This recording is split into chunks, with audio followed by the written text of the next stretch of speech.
Священный табун мифических лошадей. Работа над арт-объектом под таким названием продолжается. Он находится на сопке за Владимировкой. Автор проекта – скульптор, живописец и художник Николай Полиский. На сегодняшний день табун состоит уже из 30 конструкций разной степени готовности. На каждую уходит от 700 до 1000 веток тольника. Всего создатели проекта планируют установить 99 лошадей. В дальнейшем создатели планируют установить на объекте подсветку. Священный табун под открытым небом будет презентован в День города Якутска 9 сентября.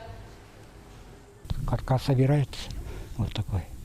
И затем вот тонким тальником вот все это плетется, покрывается, дается объем. Потом еще вон головы отдельно тоже собирается. Вот так. Все это каркасы собирает отдельная команда. Ставят тоже отдельная команда. Плетут тоже отдельные люди. Все это. 3 этапа.